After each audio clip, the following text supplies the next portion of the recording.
இதனாலே இப்படிப்பட்ட ஒரு சடங்கின் மூலமாக ஒரு குதிரைக்கு பிறந்தவன்தான் ராமன் என்று சொல்லி இந்த ராமாயணம் சொல்லுகிறது அப்படின்னு சொல்லி. அப்போ புத்திரகாமேஷ்டி யாகம் செய்து ராமன் பிறந்தான் என்றால் ராமன் குதிரைக்கு பிறந்தான், அவன் மனிதனுக்கு பிறந்தவன் அல்ல. அவன் மனிதனாகவே இருக்க தகுதியற்றவனை கடவுளாக ஏற்று போற்ற வேண்டும் என்று எதிர்பார்ப்பது எந்த விதத்திலே நியாயம்? மாற்றானுடைய மனைவியை கற்பழித்து சாபம் பெற்று ஆணுறுப்பு அருந்து விழுந்த ஒரு அயோக்கிய கடவுள் சிவன் என்று சொல்வது நாத்திகர்களா ஆத்திகர்களா? ஒரு குழந்தை இல்லாத மன்னன் தன் மனைவியை இந்த யாகம் நடத்துகின்ற இடத்திற்கு அழைத்து செல்வார்.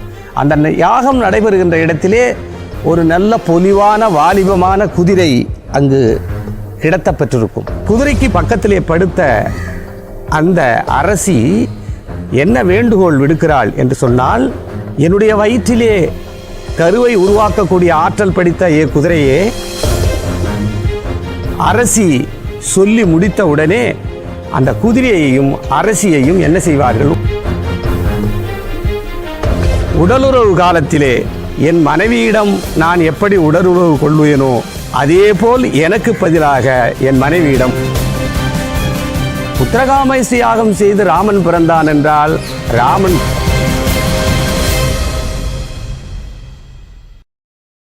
அன்பார்ந்த தமிழ் பெருங்குடி மக்களே, இன்றைக்கு மதவாத பிஜேபி ஆட்சி மத்தியிலே வந்ததிலிருந்து மதவாத சக்திகள் தங்களுடைய மனம் போன போக்கிலெல்லாம் உண்மைக்கு மாறான பல கருத்துக்களை பரப்பி நேர்மையானவர்கள், பகுத்தறிவாளர்கள், மனிதநேய பற்றுடையவர்களை எல்லாம் புண்படுத்துவதோடு அவர்களை கேவலப்படுத்தி அடக்கி ஒடுக்க நினைக்கின்ற சூழலில் தற்பொழுது ராமர் பிரச்சனை என்பது பரவலாக பேசப்படக்கூடிய ஒன்றாக இருக்கிறது.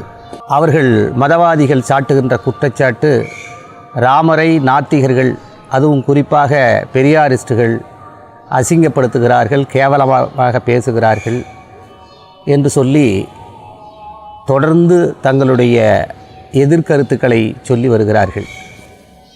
ஆனால் உண்மையிலேயே கடவுளை அசிங்கப்படுத்துவது யார், கேவலப்படுத்துவது யார் என்று சொன்னால், மதவாதிகளும் அந்த கடவுளை நம்பி சாஸ்திரங்களை மற்றைய ஸ்மிருதிகளை எல்லாம் எழுதினார்களே அவர்கள்தான் கேவலப்படுத்தி கொண்டிருக்கிறார்கள்.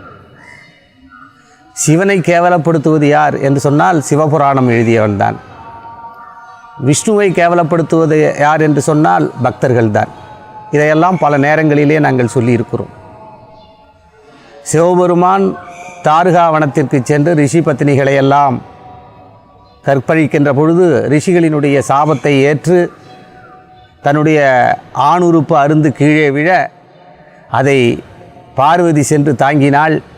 அதுதான் சிவலிங்கம், அதைத்தான் நாம் வழிபடுகிறோம் என்று கதை சொல்லுகிறார்கள் என்று சொன்னால், மாற்றானுடைய மனைவியை கற்பழித்து சாபம் பெற்று ஆணுறுப்பு அருந்து விழுந்த ஒரு அயோக்கிய கடவுள் சிவன் என்று சொல்வது நாத்திகர்களா ஆத்திகர்களா என்பதை நீங்கள் சிந்தித்து பார்க்க வேண்டும்.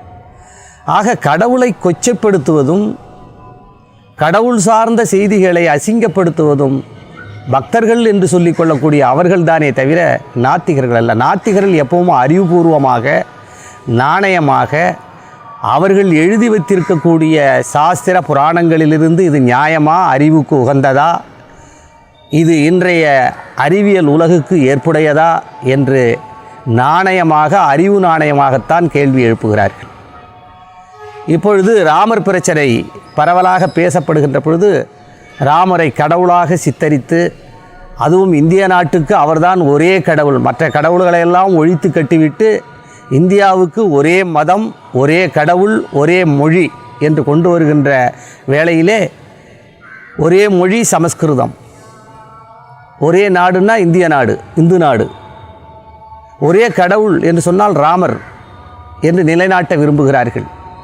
ஆனால் உண்மையிலே அவர்கள் கடவுளாக கற்பித்து சொல்லக்கூடிய ராமர் என்று சொல்லக்கூடியவன் கடவுள் தகுதிக்கு யோகியதை உடையவனா என்பதை நம் கருத்தில் அல்ல, அவர்கள் சொல்லுகின்ற கருத்தின்படியே நான் உங்களுக்கு ஒரு எடுத்துக்காட்டை சொல்லி வினா எழுப்ப நான் ஆசைப்படுகின்றேன். அந்த ராமாயணத்திலே ராமன் எப்படி பிறந்தான் என்று சொல்லுகின்ற பொழுது, ராமன் புத்திரகாமேஷ்டி யாகம் செய்து அதன் மூலம் பிறந்தான் என்று ராமாயணத்திலே குறிப்பிடப்பட்டிருக்கிறது. ஒரு அரசன் குழந்தை இல்லாமல் போவானேயானால் அவன் மனைவி வயிற்றிலே கரு உருவாவதற்கு அவனால் சக்தி இல்லாத சூழ்நிலையில் அந்த மனைவி கருதரிக்க மேற்கொள்கின்ற ஒரு சடங்கு, ஒரு யாகம் நடத்தப்படுகிறது. அதாவது குழந்தை பெற தகுதியற்ற மன்னன் அவனுடைய மனைவி வயிற்றிலே கரு உருவாவதற்கு செய்யப்படுகின்ற யாகம்தான் புத்திர காமேஷ்டி யாகம். இப்போ நீங்கள் சொல்கிற போது உங்களுக்கு ஒரு கற்பனை வரும், அப்போ ஏதோ யாகம் பண்ணிட்டா மனைவிக்கு கரு வந்துருமா அப்படின்னு நீங்கள் நினைக்கக்கூடாது. அப்படி அல்ல அதுக்கு பொருள்.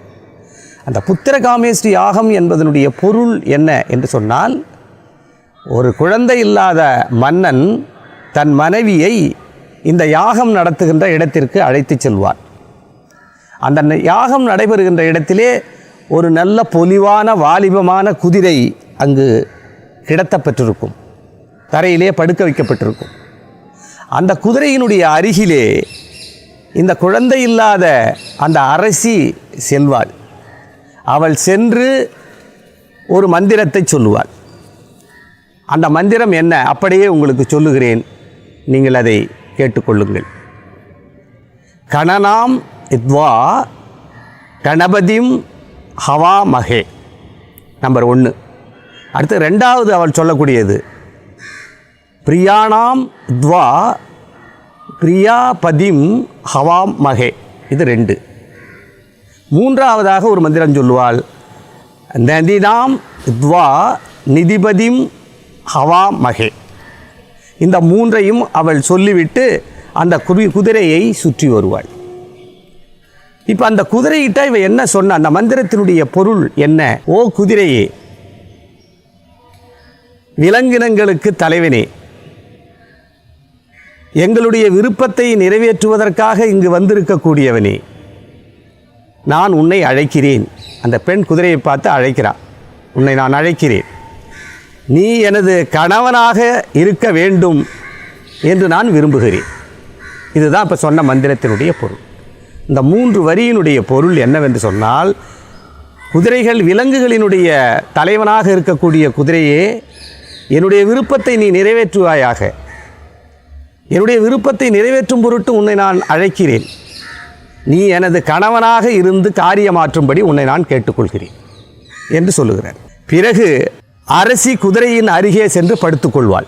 அந்த படுத்து கிடக்கிற குதிரைக்கும் பக்கத்தில் இவளும் போய் படுத்துக்கொண்டு மீண்டும் அவள் சொல்லுகிறாள், ஓ குதிரையே, கற்பத்தை உண்டு பண்ணக்கூடிய உன்னுடைய வீரியத்தை, அதாவது உன் ஆண் உறுப்பை இழுத்து என்னுடைய பெண் உறுப்பிலே விட்டுக்கொள்வேன். அவ்வாறு நீ அந்த பெண் உறுப்பினுள் உன்னுடைய ஆண் உறுப்பை செலுத்த வேண்டும் என்று கேட்டுக்கொள்கிறார். அப்போ குதிரைக்கு போய் பக்கத்திலே படுத்த அந்த அரசி என்ன வேண்டுகோள் விடுக்கிறாள் என்று சொன்னால், என்னுடைய வயிற்றிலே கருவை உருவாக்கக்கூடிய ஆற்றல் படைத்த குதிரையே, உன்னுடைய உறுப்பை எடுத்து நான் என்னுடைய உறுப்புக்குள் செருகிக் கொள்வேன், அதன்பின் நீ ஆற்ற வேண்டிய காரியத்தை ஆற்ற வேண்டும் என்று கேட்டுக்கொள்கிறார். ஆக மஜானி கற்பத மாத்வவ மாஜிஜ கற்பதம், இதுதான் அதுக்கு பொருள். இந்த ஸ்லோகத்துக்கு நான் சொன்னது தான் பொருள். இப்படி சொல்லிவிட்டு அந்த குதிரைக்கு வேண்டுகோளை வைத்துவிட்டு உடனே அரசி சொல்லி முடித்த உடனே அந்த குதிரையையும் அரசியையும் என்ன செய்வார்கள், ஒரு துணியை போட்டு மூடிவிடுவார்கள். அரசி குதிரையை சுற்றி வந்து அதற்கு ஒரு வேண்டுகோள் விடுத்து குதிரையின் பக்கத்திலே படுத்து கொண்டு, நீ உன் ஆணுறுப்பை என்னுடைய பெண்ணுறுப்புக்குள் செலுத்தி என் கணவன் செய்கின்ற வேலையை நீ செய்வாயாக என்று சொல்லி அவள் முடித்தவுடனே அங்கு இருக்கக்கூடியவர்கள் ஒரு துணியால் அந்த குதிரையையும் இவளையும் மூடிவிடுவார்கள். இவ்வாறு துணியை போட்டு மூடிய பிறகு அந்த அரசி என்ன சொல்வாள் என்று சொன்னால், உன்னுடைய விந்துவை, அதாவது குதிரைகிட்ட இருக்கிற விந்துவை தன்னுள் வைத்து கொண்டிருக்கிற குதிரையே, அதை நீ என்னுள் வை, என் கருப்பைக்குள் கொண்டு வந்து வை இதுதான் மூணாவது வேண்டுகோள். அதாவது அந்த அரசி என்ன கேட்கிறாள் குதிரையை பார்த்து, உன் ஆண் உறுப்புக்குள் வைத்திருக்கக்கூடிய அந்த விந்தை என்னுடைய பெண்ணுறுப்பின் வழியாக என்னுடைய கருப்பைக்குள் செலுத்துவாயாக என்று இவள் கேட்டுக்கொள்கிறாள். அதுக்கு என்ன சமஸ்கிருத சுலோகம்? இப்போ நம்ம சொல்கிறதுக்கெல்லாம் சுலோகம் இருக்குது. அதுக்கு என்ன சமஸ்கிருத சுலோகம் இருக்குன்னா, வருஷா வாஜி ரேதோதா ரெதோ ததாது. இதுதான் அந்த மந்திரம். அதாவது உன்னுள் இருக்கக்கூடிய விந்தை என்னுள் செலுத்துவாயாக என்பது அதனுடைய பொருள். இவ்வாறு அரசி சொன்ன பிறகு, அந்த அரசி சொல்லி முடித்த பிறகு குதிரையினுடைய ஆண் உறுப்பை எடுத்து தன் பெண் உறுப்புக்குள் செருகிக் கொள்வாள். பிறகு அந்த அவ்வாறு அவளுடைய பெண் உறுப்புக்குள் செருகிக் கொண்ட பிறகு அரசன் அங்கு வருவான்.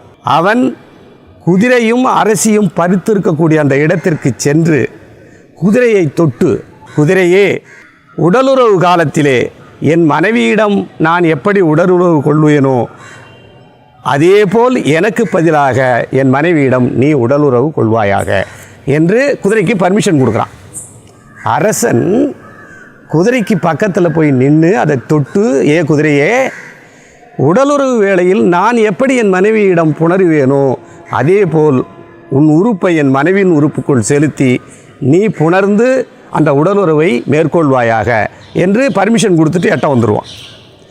குதிரையே, புணர்ச்சி வேளையில் என் மனைவியாகிய இவளிடத்தில் நான் என்ன காரியங்கள் செய்வேனோ அதை எனக்கு பதிலாக நீ செய்ய வேண்டும் என்பாள். இதற்கு என்ன தெரியுங்களா அந்த சுலோகம்? உத்சக்தியா அவகுதம் தேஹி சமஜிம் சாராய இவ்ரஷன்யா இஸ்திரிணம் ஜீவபோஜன. இதுதான் அந்த சுலோகம். இப்படி அரசன் சொல்லிவிட்டு வந்த பிறகு குதிரை என்ன செய்யும் என்று சொன்னால், அரசன் செய்ய வேண்டிய பணியை இது செய்யும் பொருட்டு அந்த பெண்ணோடு அந்த குதிரை உடலுறவு கொள்ளும். இவ்வாறு உடலுறவு கொண்ட பிறகு அவள் கருத்தரித்து பிறப்பது தான் புத்திரகாமேஷ்டி யாகத்தின் மூலமாக குழந்தை பிறக்கிறது என்பதற்கான சாஸ்திர ரீதியான, சாஸ்திரம் மட்டும் இல்லை, வேத ரீதியான விளக்கம் வேதத்தில் இடம்பெறக்கூடிய விவரம். ரிக், யஜூர், சாமம், அதர்வணம் என்று சொல்லக்கூடிய 4 வேதங்களிலே ஒன்றாகிய யஜூர் வேதத்தில் தான் இந்த புத்திரகாமேஷ்டி யாகத்தை பற்றிய விவரங்கள் கூறப்பட்டுள்ளது. இவங்க தான் சொல்கிற இந்த உலகத்திலேயே உயர்ந்தது வேதம், அந்த வேதத்துக்கு ஒப்பானது உலகத்திலே ஒன்றுமே இல்லை என்றெல்லாம் கதை விட்டுட்டுருக்கானுங்க பாருங்கள். அந்த வேதத்தில் ஒன்று தான் இவ்வாறு சொல்லி கொண்டிருக்கிறது. இதெல்லாம் இப்படிப்பட்ட கசமாலங்களுடைய தொகுப்பு தான் இந்த வேதங்கள்லாம். அது ஒவ்வொன்றா நம்ம இன்னும் வரும்பொழுதெல்லாம் எடுத்துகிட்டு ஒவ்வொன்றா புட்டு வைப்போம். அப்போல்லாம் நீங்கள் பார்க்கலாம். அது ஆகையினாலே இப்படிப்பட்ட ஒரு சடங்கின் மூலமாக ஒரு குதிரைக்கு பிறந்தவன்தான் ராமன் என்று சொல்லி இந்த ராமாயணம் சொல்லுகிறது. அப்போ உலகத்திலேயே இந்து மதத்துக்கு அடிப்படை எது என்றால் வேதங்கள். வேதங்களிலே சொல்லப்பட்டிருக்கக்கூடியது புத்திரகாமேஷ்டி யாகம். அப்போ அதை யாரும் மறுக்க முடியாது. இது பொய், இது கட்டுக்கதை, இது எவனோ எழுதிக்கிட்டான் அப்படின்லாம் சொல்ல முடியாது. காரணம், இந்து மதத்தினுடைய ஜீவனாடியே வேதம். அந்த வேதமே சொல்லுது இதுதான் புத்திரகாமேஷ்டி யாகம்னு. ராமாயணம் சொல்லுது இந்த புத்திரகாமேஷ்டி யாகம் செஞ்சு தான் ராமன் பிறந்தான் அப்படின்னு சொல்லி. அப்போ புத்திரகாமேஷ்டி யாகம் செய்து ராமன் பிறந்தான் என்றால் ராமன் குதிரைக்கு பிறந்தான், அவன் மனிதனுக்கு பிறந்தவன் அல்ல. அவன் மனிதனாகவே இருக்க தகுதியற்றவனை கடவுளாக ஏற்று போற்ற வேண்டும் என்று எதிர்பார்ப்பது எந்த விதத்திலே நியாயம்